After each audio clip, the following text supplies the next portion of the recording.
আজকে আমার রেসিপি ঘরোয়া পদ্ধতিতে কুমড়ো শাকের তরকারি। প্রথমে অল্প কালা জিরে, দুটো শুকনো লঙ্কা দিয়ে কিছু সবজি ভেজে নিচ্ছি।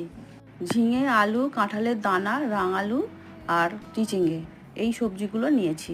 হলুদ দিয়ে খুব ভালো করে একটু ভেজে নিচ্ছি। জিরে, ধনে, শুকনো লঙ্কা গুঁড়ো দিলাম, দিয়ে খুব ভালো করে আবারও একটু কষে নিচ্ছি। কেটে রাখা বেগুনগুলো তুলে দিচ্ছি। সব সবজি একটু হালকা করে আবারও ভেজে নিলাম। এবারে দিয়ে দিলাম পরিমাণ মতো নুন।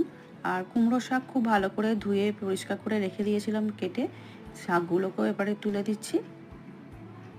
শাক তো কড়াটা একটু ভর্তি ভর্তি লাগছে, ঢাকা দিয়ে 5 মিনিট আমি একটু সিদ্ধ করে নিলাম। আবারও দিয়ে দিচ্ছি স্বাদ অনুযায়ী চিনি। চিনি দিয়ে খুব ভালো করে মিশিয়ে নিয়ে আবারও ঢাকা দিয়ে দেবো 5 মিনিটের জন্য। 5 মিনিটের পর ফিরে এলাম। একদম রেডি হয়ে গেছে কাঁঠালের দানা দিয়ে কুমড়ো শাকের তরকারি। আমি একটা সার্ভিং বোলের মধ্যে তুলে নিচ্ছি। আমার ভিডিও ভালো লাগলে সাবস্ক্রাইব করো প্লিজ। Thanks for watching.